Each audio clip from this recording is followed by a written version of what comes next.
Të nderuar, u rikthyem në këndin e personalitetit të ditës për sot dhe temën për cilën sot do të diskutojmë. Në fakt do të flasim sot për një temë të bukur që ka të bëjë me letërsinë dhe njëkohësisht me gjuhën shqipe. Në Prishtinë është mbajtur konferenca shkencore Java e Albanologjisë e 17-a me radhë nga ana e Institutit Albanologjik në Prishtinë. Për të folur si pjesëmarrëse në këtë konferencë për përvojën atje dhe njëkohësisht edhe për shumë risi të tjera që kanë të bëjnë me publikimet shkencore, në studion tonë e ftuar albanologja Donika Bakiu. Përshëndetje Donika, mirë se erdhe. Faleminderit shumë Mariana për mundësi, për më shëndet dhe kënaqësi të jem të vë koha mysafire. Faleminderit shumë që gjithmonë na nderon dhe faleminderit që arrin të na bësh krenare me punimet e tua. Faleminderit shumë, unë kam thënë një gjë, televizioni Kohë është televizioni i parë që më ka dhënë mundësi dhe po të jem në anën tjetër të botës do t'isha lidh me Skype sonte, kështu që për çdo moment, çdo që keni nevojë, unë do jem këtu. Faleminderit shumë. Atëherë të flasim fillimisht për konferencën shkencore nga Instituti Albanologjik në Prishtinë, ku ti ishe pjesëmarrëse. Ishte kjo konferenca 17 me radhë. Mund na flasësh pak për përvojën atje? Java e Albanologjisë në Institutin Albanologjik në Prishtinë, për mua është një ndër përvojat më të bukura, për mua ishte hera e parë, por Instituti Albanologjik më ka lënë mbresa që t'i kujtoj gjithmonë. Është 5 ditë, nga dje ka filluar, deri të premten, janë të ndarë sesionet, sot ka qenë letërsia, nesër ka diçka tjetër, deri të premten. Kemi etnologji, kemi historinë dhe kemi gjithçka. Unë isha dje në ditën e parë, ku ishte edhe seanca plenare, ku ishte edhe mysafir nga jashtë, dhe gjuhësia ishte ditën e parë. Për herë të parë në konferencë shkencore, nuk munguan pjesëmarrësit. Po të them drejtën, në gjuhësi ka munguar vetëm 2, maksimum 3. Të gjithë ishin në konferencë dhe të gjithë shpjeguan. Kam marrë shumë njohuri të reja, kam shpjeguar dhe vetë, kam njohur njerëz të ri, kishte profesorës nga Akademia e Shkencave të Shqipërisë, nga Arbreshët e Italisë, nga Kosova, nga Akademia e Kosovës vetë dhe nga Instituti Albanologjik. Kishte profesor nga Maqedonia, ku ishte profesori Mustafa Ibrahimi, mentori im në master dhe antari i mbrojtjes doktoratës të komisionit profesori. Them të drejtën, kishte diçka të re për mua, mësova gjëra të reja, prezantova dhe vetë. Në fillim e kam pas më me stres, nuk e di pse. Mendova që është hera parë dhe nuk e di si doja dalë. Po përderisa e pëlqyen prezantimin, e pëlqyen punimin, tani vetëm presim momentin kur do të thuan ti dorëzojmë punimet për publikim. Ishte vërtet mbretërëse, organizimi. Më pëlqeu edhe një gjë tjetër, kjo është një detaj i vogël. Ditën e premte, profesor Abdulrahim Maxhunit i them, a mund të dorëzoj slajdet sot? Do të thënë që të hënën mos i kem në USB se o prishen o diçka tjetër, varet. Tha mi dorëzoj në email, tani dërgoj. Dhe i dërgova, dje kur kam shkuar, më ka lënë një përshtypje mjaft të mirë, sepse i kisha në desktop. Do të thënë vetëm të filloj të prezantoj. Dhe kjo gjë më ka lënë një përshtypje që nuk ka ndodhur më përpara. Jo i kemi në flet, jo është prish, jo emaili nuk hapet. Kishin një mikpritje të veçantë. Ju uroj shumë suksese dhe besoj që do jem edhe vitet e ardhshme po të pata jetë e shëndet. Ka lënë një përshtypje mjaft të mirë, një organizim fantastik nga të gjithë ata që kishin organizuar punojësit shkencorë aty. Një institut që nuk merret sot me shkencë, sepse shkenca nuk bëhet brenda natës, nuk bëhet brenda 2 ditëve, nuk bëhet brenda 1 dite apo 1 ore. Do kohë, do vite, do mund. Dhe ato ja kanë dalë gjithmonë me sukses. Në fakt janë këto detaje me cilët ti ndoshta je provuar më herët me çështjen e dokumenteve, le të themi, me çështjen e emaileve, prandaj i shesi detaje dhe i përgëzon. Më ka ndodhur disa herë ku e dërgon me email apo e ke marrë me USB mund të prishet. E dërgon në email, është humb emaili. Është një fat që unë gjithmonë dhe e printoj. Po të them të drejtën kur e prezantoj me slajde ose PowerPoint ka një ndjesi ndryshe. Dhe prandaj kjo dje më pëlqeu ky detaj, dhe s'do harro asnjëherë. Po në fakt kurimi këtu te çështja e ndjesisë i ka tekaluar, domethënë pritshmëritë tua në aspektin pozitiv organizimi në këtë institut. Megjithatë kur i kalon pritshmëritë tua në aspekt pozitiv, kishe ndjenjën e frikës, ndoshta paniku të kapi pak më shumë. Në fillim them të drejtën, kishte kur më pranuan e lexoj emailin Instituti Albanologjik. Edhe pak panik po, edhe mami më thotë, po nuk është hera parti, merresh për shumë e re. E di, i rahat, shko vetëm përgatitur, shumë normal që nuk shkot pa përgatit. U përgatita, përsëri kisha një çik emocion, them e pranoj vetë. Dhe kur shkova dje, disa i njihja, disa jo, u njoftuam, shumë normal, të gjithë të gjuhësisë, ishte bukur atë gjithë merremi me të njëjtën lëmi. dhe kaluam shumë bukur, ishte një ditë e mrekullueshme. Punuam, prezentuam, diskutuam, rekomanduam dhe s'kishte si të ishte më mirë, ishte profesor Walter Memisha dhe kishte shumë profesorë të tjerë të njohur. Më thënë që është më e rëndësishme, le të themi, kjo përvojë e re për ty në momentet kur suksesshëm ke mbrojtur dhe temën tënde. Në fakt, cila ka qenë tema me cilën ti e prezantuar në këtë konferencë? Unë e pata një temë mjaft interesante me zhargonin digjital, të rritë në rrjetet sociale me standardit dhe zhargonin digjital. Do me thënë të rritë si shkruajnë rrjetet sociale, si e shënojmë, a përdorim emoji, apo emotikone, apo bëjmë gabime drejtshkrimore, sa i përdorim ne anglicizmat, do me thënë në gjuhën angleze përdorim shumë. Shpeshherë thuan që më tepër në një fjalë ka emoji se sa fjalë. Do me thënë, i kemi një rast, a do vish sonte dhe nëse është punë ndonjë hek, e kemi një vajzë që vallëzon. Ose a do vish sot për kafe, nuk e shkruajmë fare kafe, vetëm kafen, ose a do vish për pica. Dhe shpeshherë buzëqeshjet i dërgojmë me emotikone apo edhe me emoji. Kemi fjalët gjuhës angleze që ne i kemi huazuar, i kemi bërë si tonat dhe i them të drejtën dje, ju them profesorëve, a thuan që janë nxënësit, do me thënë të rit, më modern apo më bashkohor kur përdorin fjalë të huaja. Nuk e themi në më vëlla, brother, bro, e shënim shkurt, ose sis për sister, ose shumë fjalë të tjera të huaja që thjesht ne kemi fjalët tona, por i përdorim të huajat. Më pas kemi pas dje dhe gabime drejtshkrimore dhe shkurtesat dhe u them që kishte shumë profesorë atje, thash e kuptoni ju në Shqipëri çfarë do me thënë të ZF? Dhe ato jo, thash ta zënd frym. Kjo thash përdoret. Ose TMMBF, diçka të mbet në fyt. Edhe një profesoresh nga Akademia e Shkencave e Shqipërisë sa, o qa mallkime shëdoni ka këto. Të gjitha i kam të mbledhura, të dokumentuara dhe shpresoj tek punimi final do jenë të gjitha, vetëm se dje pata fjalë të mira për punimin, ishte një punim që e kam punuar goxha kohë, sepse punimi nuk bëhet brenda ditës, brenda një kohë të shkurt. Të rritë që jam përgjigj, vetëm një gjë ma kanë thënë dhe unë do i mba sekret. Do t'i japim gjitha përgjigjet që kërkon, vetëm në konferencë mos në i thuaj emrat dhe kur të dalish në televizion, do jem prap sekret, pa emrat e tyre. Kështu që edhe sot kam dalë në emision, Ariana, i them që ju do ngelni sekret, do ngelni anonim. Faleminderit për mundësinë që jeni përgjigj, faleminderit që ishit krahun i djathtë, sepse unë pa ato nuk do ta kisha sot punimin në dorë. Nuk do kisha këto risit apo këto fjalë që ato përdorin. Do të thënë, target kryesor i ke pasur vetëm të rinjët për ta bërë këtë studim, ose? Të rinj nga mosha 15 vjeçare deri 20. Do të thënë, ato si shkruajnë, çfarë përdorin, çfarë zhargonesh, çfarë fjalësh, me ato jam marrë vetëm me të rritë dhe ka dalë një punim, ato janë më të sinqertit. Po, sigurisht. Është fakt. Dhe t'japin gjitha, mirë po detajet dhe kur më thonë vetëm televizor emrat tonë jo. Sigurisht që është anonime dhe anketa. Jo, me shaka, jo, thash në rregull, ju vetëm i jepni, unë do të them që do jeni gjatë gjithë jetës time anonime, vetëm faleminderit që jeni krahun i djathtë sa herë që unë kam nevojë.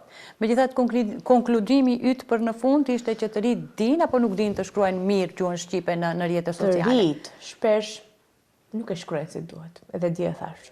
Cilat janë faktorët që ndikojnë sipas teje? Po ndikon edhe në gjuhë angleze pak, edhe nga shtëpia, edhe ne nga sa e lëm ne pas dore. Tash i shpesh si rekomandim dje pata që profesorët e gjuhës shqipe të mbanë sa më shumë edhe trajnime.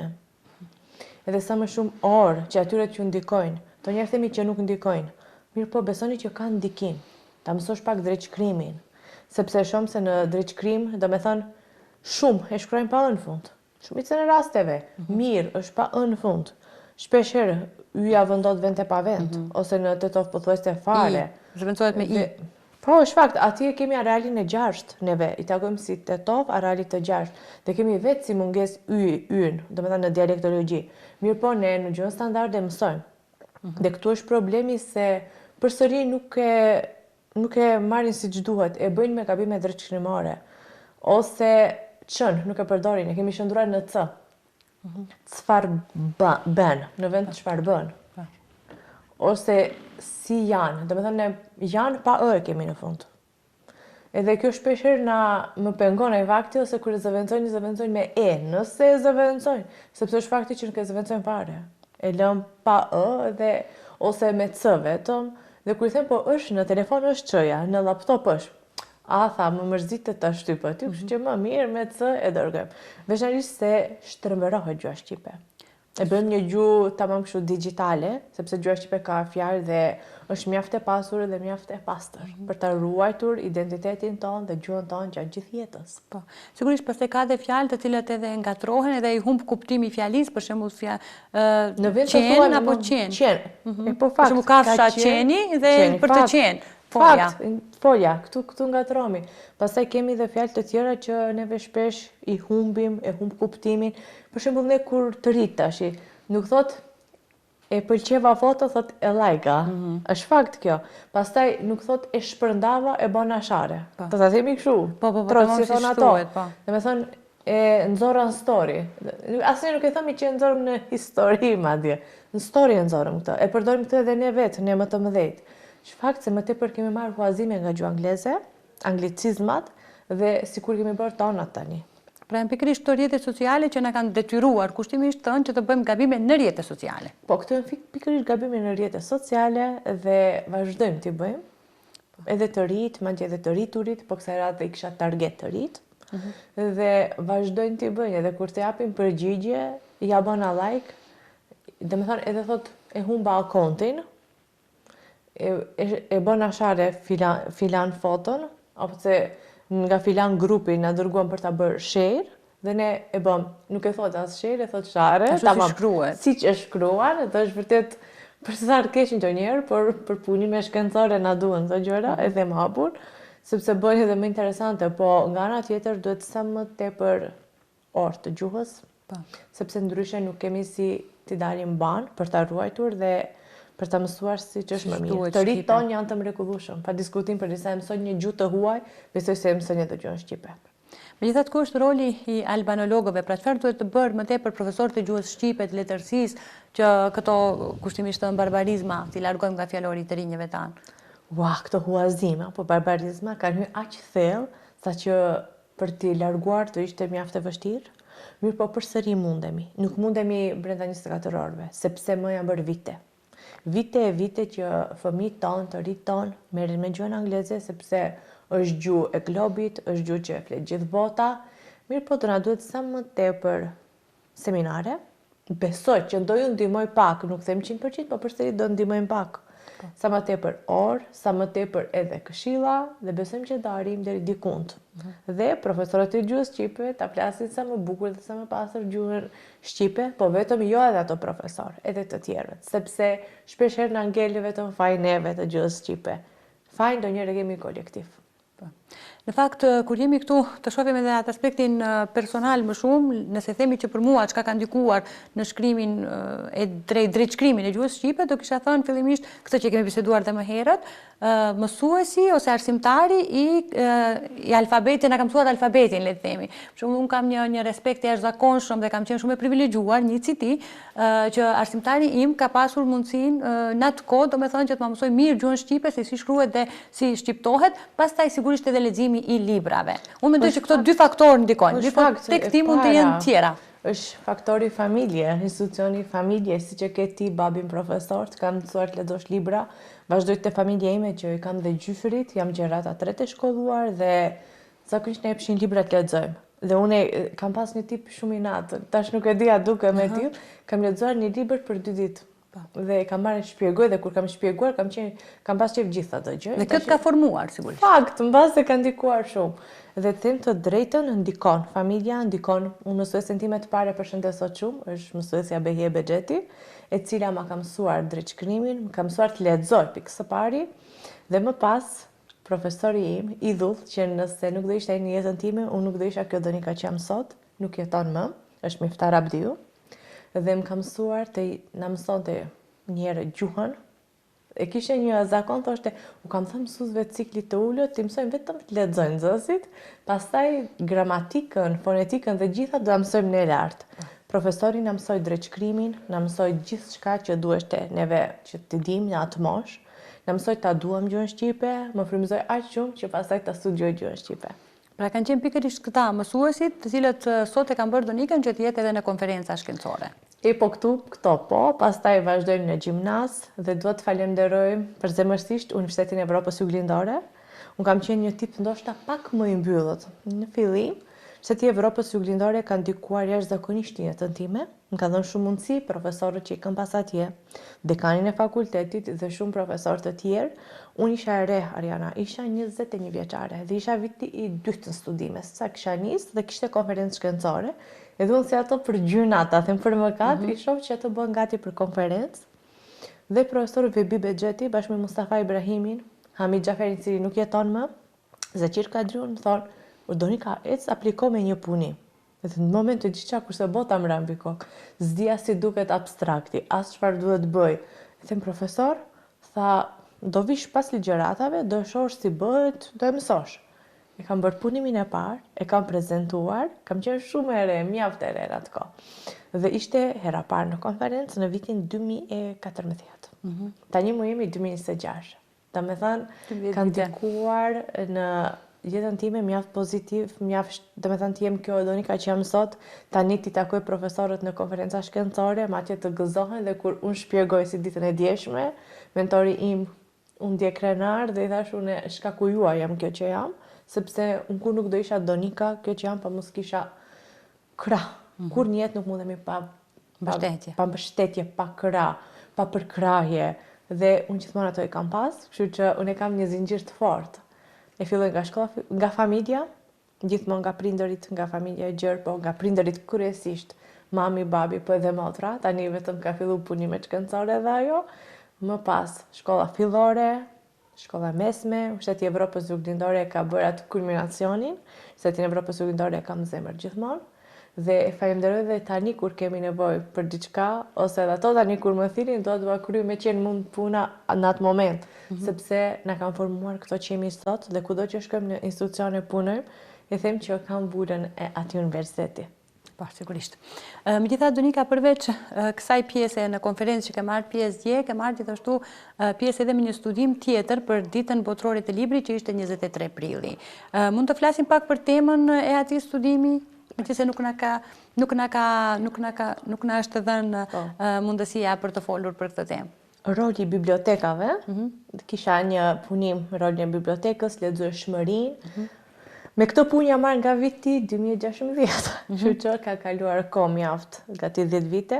10 vite u bën, domethënë filloi nga Shteti Evropës Juglindore, fillova të prezantoj gati se çdo vit, kam pas një mbështetje të madhe nga Biblioteka e qytetit të Tetovës, nga zonja Gjyla, nga zonja Sabi dhe nga gjithë ato drejtorë që kanë qenë, nga zonja Njomza, duhet të theksoj zonja Rezarta Dervishi Ismaili ka qenë krau im mjaft i fort, sepse në kohën e saj unë botova librin Pa lexim nuk ka zhvillim. Nga drejtori i tanishëm që është zoti Binas Pajaziti, po do të falenderoj viti 2 që do falenderoj dhe Bibliotekën e Dibrës, Strugës, Kërçovës, Gostivarit, Kumanovës, Shkupit, sepse i kam pas krah të djathtë dhe më ka dhënë të gjithë përgjigje. Roli i biblioteka si bibliotek ka një rol të madh në qytet.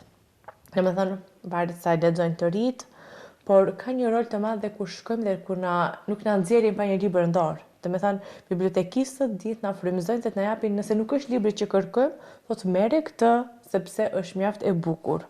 Është mjaft e mirë për ta lexuar, mjaft, domethënë ata që kanë shije, dinë dhe ta fusin në qejf një libër.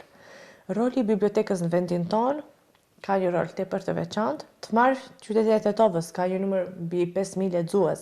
Po shpeshherë kur i komentojmë këto bashkë me qytete tjera, sepse ke qytet që ka 1000, ka 400, varet nga numri i shkollave, varet nga numri i banorëve, varet dhe nga komunat përreth. Tetova ka komunën e Zhelinës, komunën e Bogovinës dhe Artës. Nuk mund ta themi që është vetëm Tetova, mjaft edhe është qytet mjaft i madh. Mund ta krahasoj me Strugën që ka një numër më të vogël, që ka mbi 1000 diçka lexues dhe Strugana u prekën që ishte pak. Mirë po, varet nga numri i popullsisë që është, varet nga numri i nxënësve, nga numri i shkollave, gjithë to shkojnë bashkë. Kështu që punimi doli për mrekulli. Librat e njëjtë mi kanë thënë gati se të gjithë bibliotekat, sikur kemi një shije të ngjashme, vazhdojmë prillin e thyrë të Ismail Kadares ta kërkojmë, Shërbetoria, vazhdojmë ta kërkojmë dhe Elif Shafakun ende, dhe vazhdojmë të jemi ata që kemi qenë gjithmonë duke kërkuar dhe Fatos Kongolin. Tek fëmijët janë librat e njëjtë, zakonisht janë lekturat shkollore që kërkohen, tek rriturit do një ndryshon, por përsëri rrotullon ato libra që janë ngulit tek njerëzit. Kemi roli bibliotekave tek ne, ndikon shumë, madje shpesh herë bibliotekat tona kanë dhe promovime librash, kanë dhe ligjërata, plus që mundet dhe kjo që ndikon shumë në jetët tona, sepse na bën ta duam librin edhe më tepër, na lidh bashkë me të dhe shpesh herë dhe mysafirët që i thirrim në për debate për lexueshmërinë ndikojnë. Dikush mund na frymëzoj e dikush jo. Kjo ndodh gjithmonë. Po. Megjithatë flasim edhe për një tjetër konferencë që është mbajtur gjithashtu në Shqipëri, ku po ashtu je prezantuar dhe me një temë tjetër dhe gjithashtu ka qenë kjo konferencë në muajin prill, apo jo? Po. Nuk kemi pasur mundësi që të kemi në emision gjatë këtij muaji, prandaj ka marrë për shembull gjuhën që përdoret, roli i gjuhës në guida turistike, domethënë si përdoret gjuha në qytetin e Durrësit, Sarandës dhe Vlorës. Domethënë ishte një konferencë mjaft e mirë në Fakultetin e Gjuhëve të Huaja për pasuritë në Shqipëri vendet, domethënë për turistët e huaj dhe vendas dhe të huaj, kryesisht për të huajit. Unë e mora shpesh herë për kthimet sepse gjuha është kudo, roli i gjuhës është kudo. Dhe të them të drejtën, shpesh herë të huajt më kanë thënë në Shqipëri kur shkon e han ushqimin, bukë dhe në fund të sjell një kafe dhe thotë kjo është prej shtëpisë. Domethënë e thot me shumë zemër, që në gjuhën angleze është homemade. Po tha ato e thonë me aq shpirt, me aq zemër sa që ti të kënaqen në ëmbëlsirë ose kafeja. Po kemi ca shpjegime të tjera që kanë treguar të turistët e huaj. Zakonisht thonë kur shkojnë dhe dëgjojnë guida turistike, domethënë ne kur flasim për Vlorën, e kemi Ismail Qemalin, kemi Neset Tentori, ne si shqiptarë ndihemi më shumë. Kemi qejf ta dëgjojmë. Tek ato zakonisht kërkojnë dhe më tepër shpjegime, dhe është normal nga ajo guida që duhet të tregohet. Pastaj kemi qytetin e Sarandës, qyteti me skaltërsisë qytet ndryshe, blun e thellë, siç i thonë, qytet mjaft i bukur, një qytet që thua pak të ketë vaj dhe ftohet ujti, por edhe kishte një historinë e vet. Pse ftohet?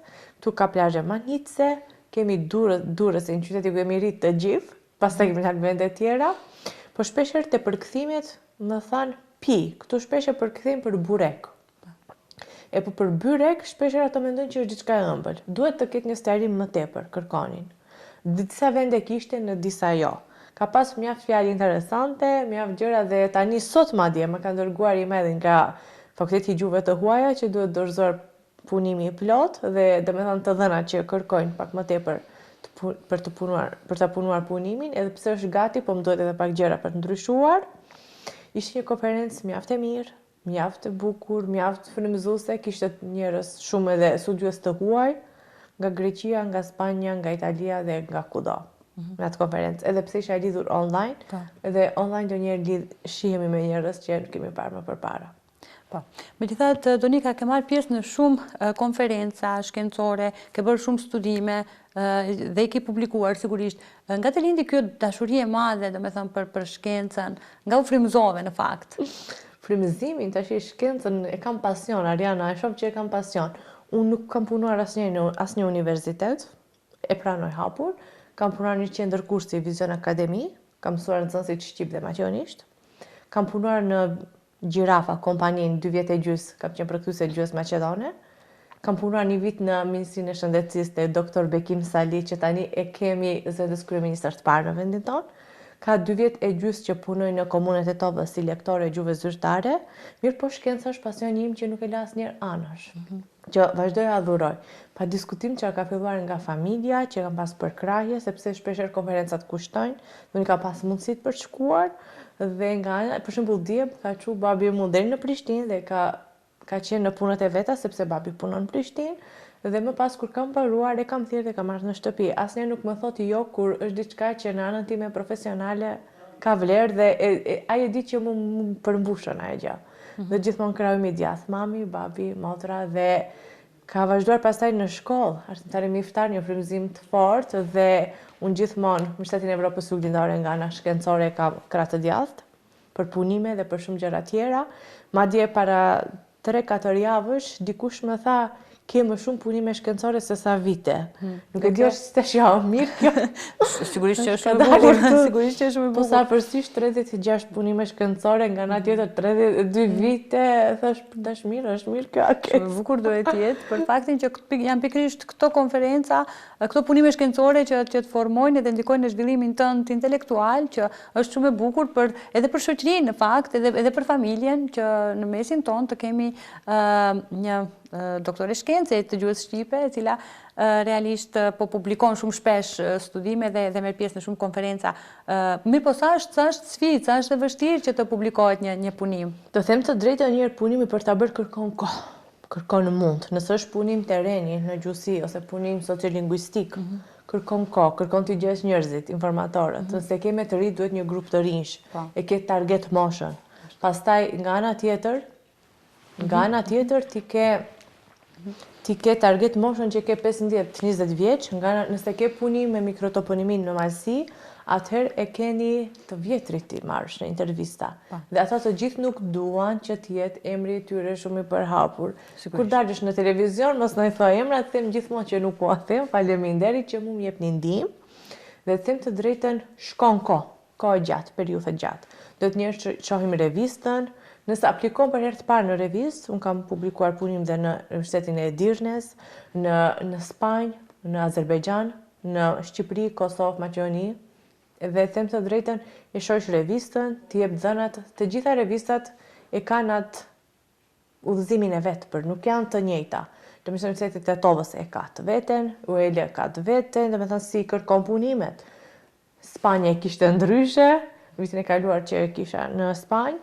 Shteti e Edirnes e kishte ndryshe, Trakja University, dhe me thënë gjithë janë të ndryshme, do të shkosh si kërkojnë ato, dhe me thënë punimin ti e prezenton një abstrakt në fillim mua dërgon, pastaj të tregojnë, do të vazhdosh ta punosh, ka raste kur të thotë që të ndryshosh ca gjëra dhe ti përsëri duhet marrësh ta ndryshosh, të punosh dhe në fund publikohet. Shkon gjatë, nuk bëhet me një herë, mirë po kur del diçka e bukur, kur del që të njohon njerëzit, kur del që lexohet kudo, madje dhe emallat e rreshëm kur marrin të shkruajnë që ta dërgosh punimin në revistën që fare nuk ekziston, është një revistë plagiati, atëherë shoh që ti nuk do ta dorëzosh atje punimin, mirë po të ndjekin ata, të ndjekin kudo, të ndjekin, madje dje në konferencë më thot një profesoreshe Shqipërisë, emrin tënd e lexova tha në internet dje, googlova pak, kishe tha punime shkencore dhe u habita sepse s'më kishte shkuar ndërmjet fare kur shkoj në konferenca ti googloj emrat e të tjerëve, disa e njoh, disa jo, po më thanë që të pa me re në fytyrë, domethënë duhet ta shohim a ke punime shkencore dhe ti kishe mjaft.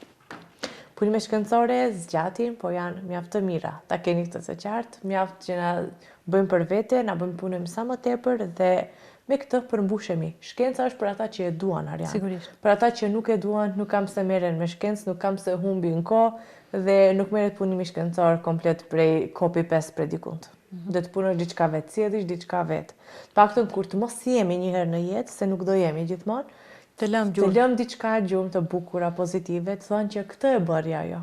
Ishte e bukur. Të lëm gjurmë me inteligjencën tonë natyrale. Natyrale, jo artificiale. Jo artificiale, që kohën e fundit është shumë e përhapur, në fakt... Ama të lutem, është kohën e fundit, ama vërehen ato. Tash që ChatGPT nxjerr me thojza dhe merr personi. Unë kur shkruaj një status ose një postim, pse duhet ta vendos thojza, se unë e thash. Ose vijat në mes, vërhen preshtësh për ChatGPT. Zakonisht harohet ajo fraza më herët, sigurisht. Sigurisht, patjetër do ta bëj për 5 sekonda për ty, a duhet edhe diçka tjetër. Absolutisht, nuk jam kundër, mund të shfrytëzohet në dobi edhe teknologjia, edhe inteligjenca artificiale, megjithatë unë për vete, nëse do flisnim në aspektin personal, sikur vjen i natë që ta shfrytëzoj inteligjencën e dikujt tjetër, kur Zoti më ka falë inteligjencën time. Po është fakt, tash për ndonjëherë na duhet për diçka shpejt. Mirë po jo, një punim shkencor komplet ta bësh brejt që ti nuk shkon, s'është plagiat. Ta vendosh në sistem plagiati të del komplet me të kuqe. Neve në Universitetin e Evropës Juglindore që atëherë kur më qenë studente ne vendoshin në sistem plagiati. Pra atëherë ne e dim kur dilte edhe Wikipedia kur meshim profesorët, keni marrë në Wikipedia, kemi thënë më merrni ne, jo s'kemi marrë, jo keni marrë tha se del në kuqe. Sigurisht, vërehet. Edhe për një punim seminarik, le të themi shumë të thjeshtë, por vërehet. Vërehet gjithçka ku është marrë, si është marrë. Nuk është diçka që e ke krijuar apo e ke shkruar vetë. Megjithatë, Donika, për të folur për gjuhën shqipe, për drejtshkrimet, kemi folur edhe në emisionet e kaluara dhe gjithmonë do e bëjmë me qëllim që të arrijmë sadopak të parandalojmë ndoshta të shkruarin jo mirë të gjuhës tonë të pastër dhe shumë të bukur shqipe, dhe jeni ju ata të cilët më së tepër më ju bie, domethënë bara që të angazhoheni më shumë që të rinjtë tanë të kenë një drejtshkrim të mirë. Unë të falenderoj edhe një herë që shumë që ishe pjesë e emisionit tonë dhe që gjithmonë arrin që përmes këtyre studimeve të na bësh krenar parë gjithandej. Faleminderit që edhe sot ndave kohë për emisionin tonë. Faleminderit, për mua ishte një kënaqësi dhe shpejt kaloj koha në TV koha, sikur më shkon koha si në shtëpi. Them drejtën. Faleminderit shumë juve për më një ndjenjë tepër me kënaqësi e veçantë që t'jem sot në emisionin tuaj. Do jem sa herë ju që të keni nevojë këtu. Faleminderit shumë edhe një herë. Të nderuar shikues, ishte kjo pjesa me personalitetin e ditës, ndërkaq që vazhdoni të qëndroni dhe më tutje me ne, rikthehemi pas pak në pjesën e fundit të emisionit.